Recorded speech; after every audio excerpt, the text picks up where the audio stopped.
You're a young mother in 1453 Constantinople. The city's legendary walls, stone that held for a millennium, are shaking under the thunder of new cannons.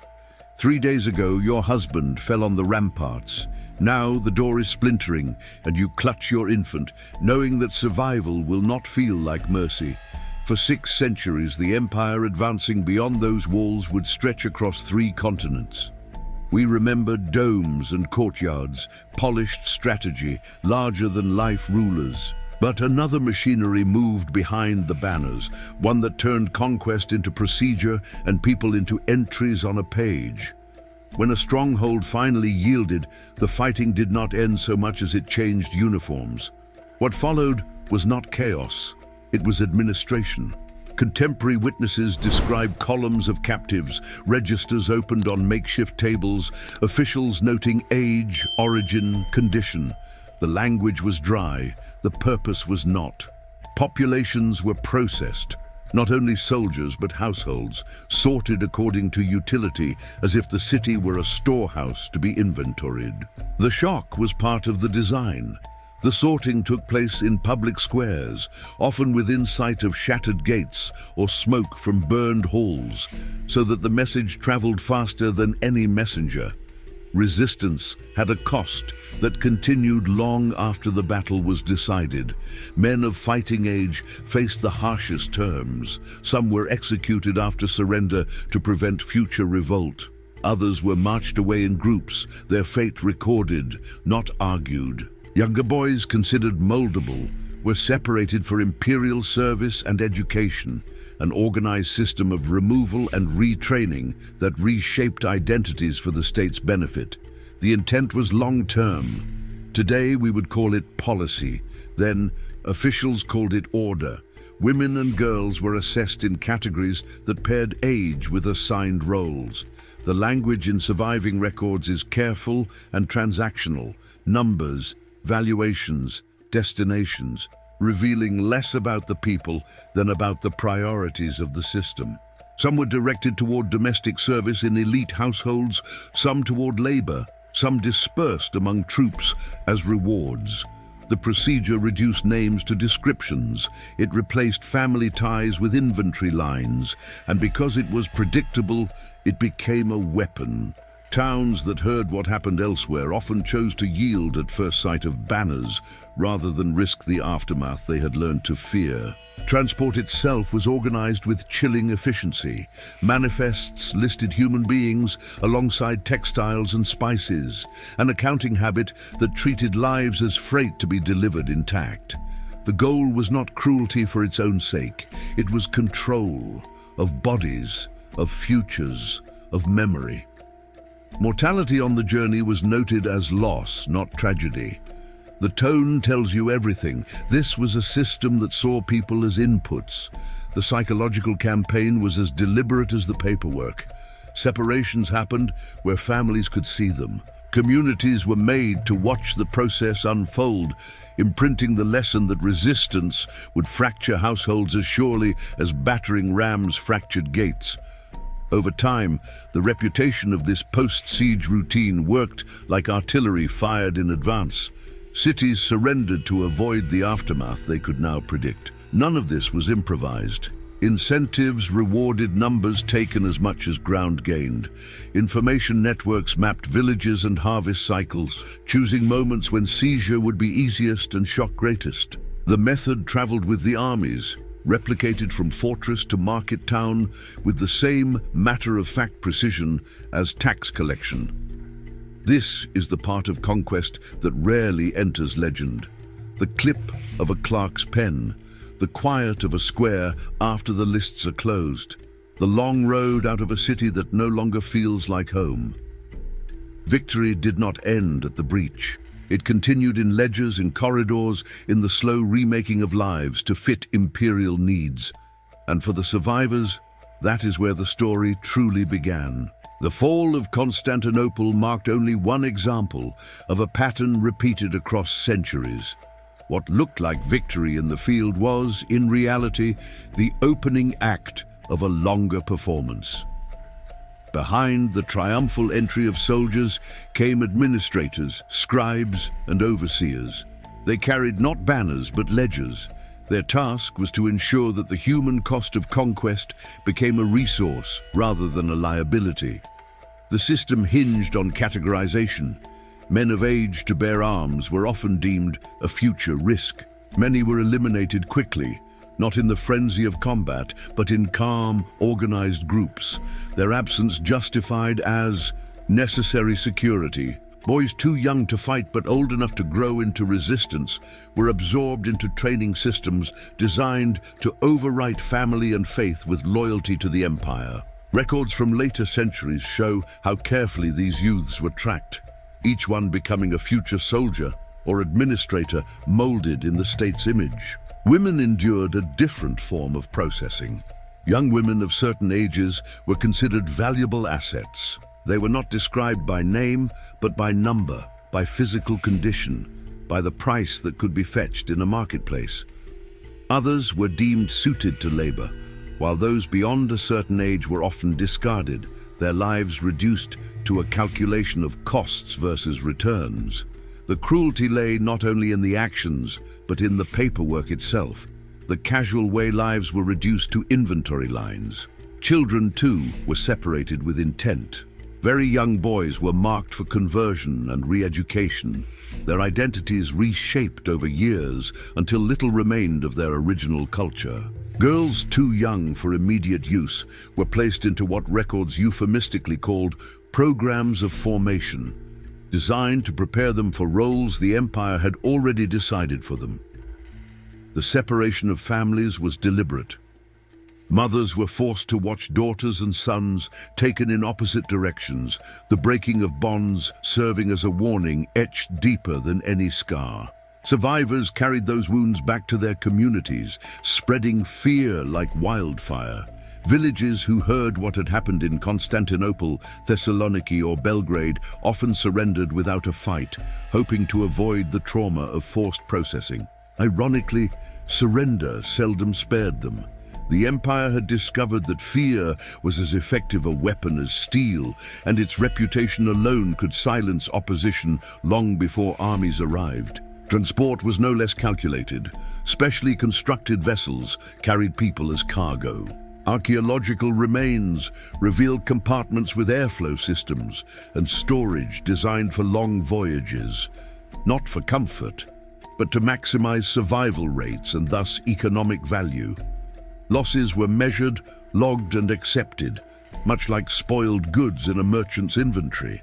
Ledgers survive noting exact numbers, bolts of silk, barrels of pepper, and women aged 16 to 20. Excellent condition. The cold precision of such records remains one of the most haunting legacies of the empire's expansion. Even after transport, the system did not loosen its grip. Markets in Istanbul, Bursa, and Cairo had specialized sections where human beings were appraised and sold. Prices fluctuated according to supply and demand. The empire did not invent these practices, but it standardized them, embedding exploitation into the very structure of administration. Commanders were rewarded not just for victories, but for the quantity and quality of captives delivered, creating incentives to target civilian populations deliberately.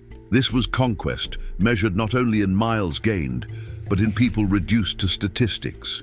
Each ledger entry represented a life torn from its roots, a story cut short or redirected.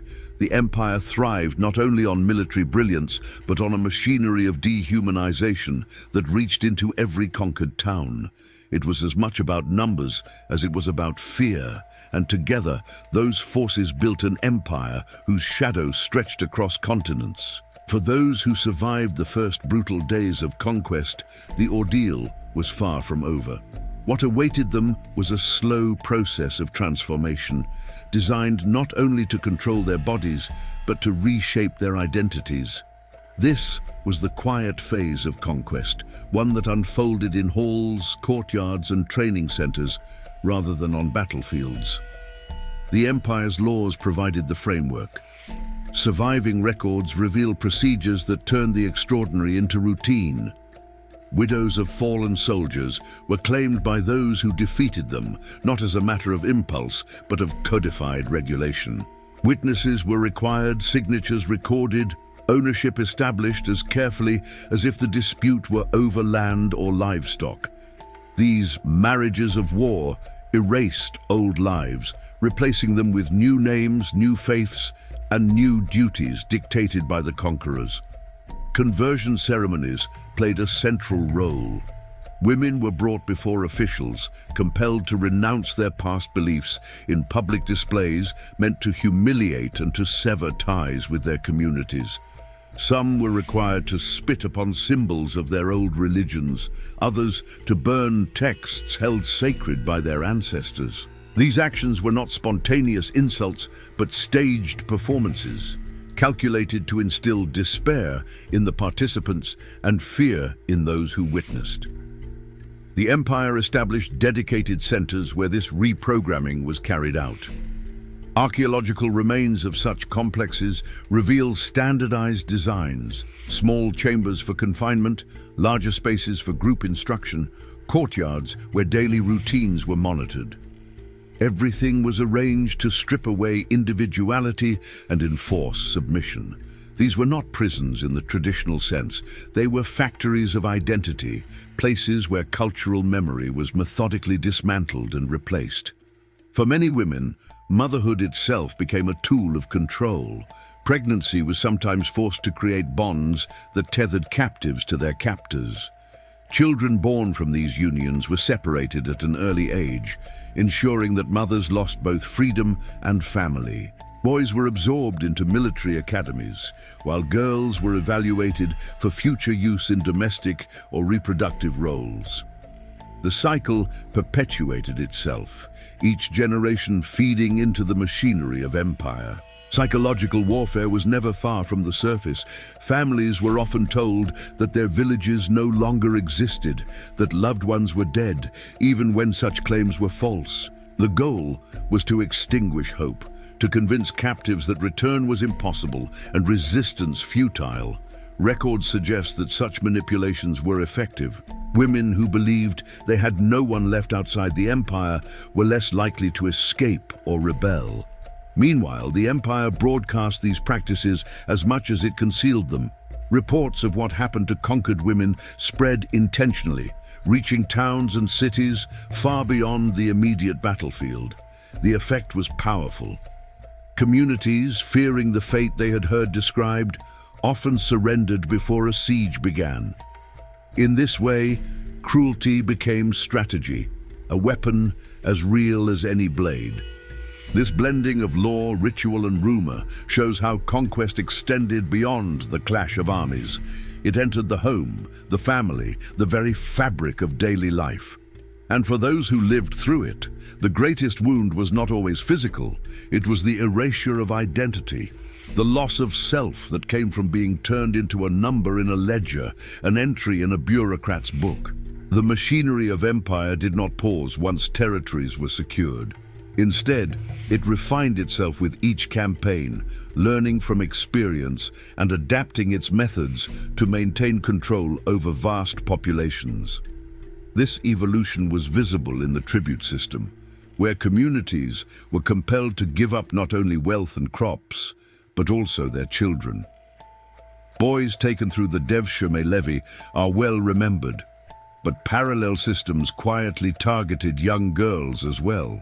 These girls were removed from their homes under legal frameworks that justified their capture as service to the state. Records are sparse, but enough survive to reveal the outlines of their fate. Unlike boys, who might rise through military or administrative ranks, girls were directed into paths that ensured their silence and invisibility. Some became domestic servants in elite households, their lives shaped by obedience. Others were absorbed into institutions designed to control reproduction, where their value was measured not by personal achievement, but by the children they bore. Mortality rates were high, a fact acknowledged in surviving registers. Nearly half of the girls taken in some levies perished within their first year of captivity. The conditions were harsh, the oversight relentless, and their existence was recorded with the same detached precision applied to livestock or grain. Those who survived faced decades of managed lives with little chance of return to their families or communities. Raids extended the system even further. Conducted in border regions and neighboring territories, these expeditions were not only about military dominance, but also about acquiring people.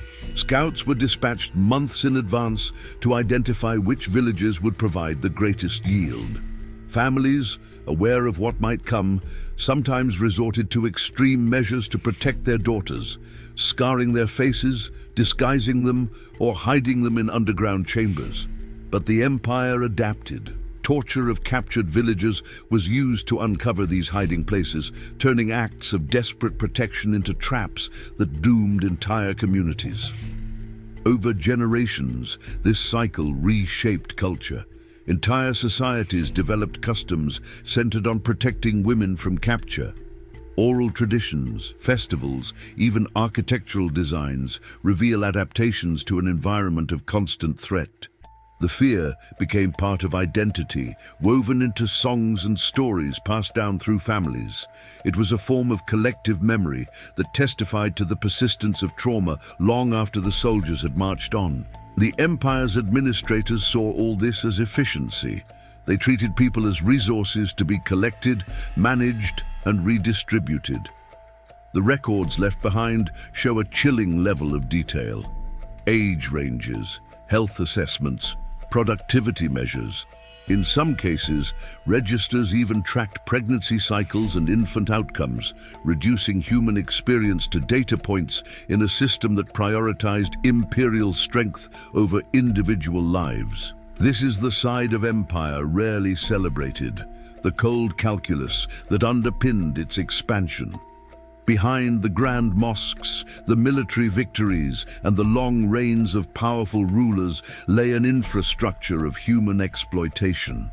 It was not an accident of history or a series of isolated events. It was deliberate, methodical, and sustained for centuries. And though the empire that built this system has long since vanished, the cultural scars it left behind endure. Silent reminders that power often thrives, not just on battlefields, but in the quiet dismantling of lives and identities. The empire's precision in record-keeping reveals something deeper than conquest. It shows how cruelty can be normalized when it becomes part of administration. Surviving archives describe inventories that list people alongside grain, spices, and metals, with no distinction in tone or weight. Women and children were assigned numbers, categorized by age and condition, and shuffled through bureaucratic channels as if they were commodities. This reduction of human beings to ledger entries demonstrates how systematic dehumanization can be disguised as routine governance. The facilities where captives were kept were designed with chilling uniformity. Archaeological remains reveal small cells arranged in rows, corridors that allowed guards constant visibility, and courtyards that ensured captives could be monitored even in moments of rest. These architectural choices echo modern concepts of surveillance, long before such terms existed. The structures were not makeshift or improvised. They were purpose-built to strip individuality, to erase memory, and to enforce silence. The psychological tactics were as significant as the physical ones. Survivors were told their villages had been destroyed, their families killed, even when this was not true. Documents show that fabricated evidence, burned clothing, falsified reports, or staged testimonies was presented to convince captives that escape or reunion was impossible. The goal was not just obedience, but resignation. When people believe there is nothing left to hope for, control becomes easier than chains. Children were central to this system. Boys, if deemed strong or promising, were redirected into imperial service, molded into soldiers or administrators loyal to the state rather than their heritage. Girls were assessed for domestic roles, reproductive potential, or eventual placement in elite households. Separation from their mothers was deliberate, designed to break family bonds and ensure loyalty to new identities imposed by the empire. The calculated cruelty of this process lay not only in the suffering it inflicted, but in the way it erased entire bloodlines from memory. Over time, communities reshaped themselves around this reality. Customs arose to guard against raids, festivals with hidden purposes, marriages arranged at unusually young ages, and protective rituals meant to shield daughters from notice. These cultural responses were acts of survival, but they also show how deeply the fear of capture and erasure permeated daily life. Generations grew up under the shadow of potential loss, and that shadow became part of identity. The empire itself viewed these outcomes as proof of its success. Reports praised regions where populations surrendered without resistance, noting how fear alone had achieved what armies might have struggled to secure. Military leaders were rewarded not only for territory gained, but for the number of captives delivered, turning people into a form of currency. The incentive structure reinforced the system until it became inseparable from imperial expansion itself. What makes this history especially haunting is the coldness of the documentation. Registers, receipts, and court records survive not because someone wanted to preserve human suffering, but because the empire considered this administration no different from taxation or trade. In treating exploitation as routine, the empire revealed a truth that remains relevant today: that the most enduring forms of control are not those enacted in chaos, but those carefully planned, recorded, and normalized. When we examine these records now, centuries later, we see more than data. We see the traces of lives reduced to numbers, families fragmented by design, and generations reshaped under the weight of imperial policy. The Ottoman Empire, remembered by many for its cultural and architectural achievements, also left behind this darker legacy. A legacy written not in stone or marble, but in the silence of those who were never allowed to speak their own stories. And it is here, in that silence, that history demands we listen.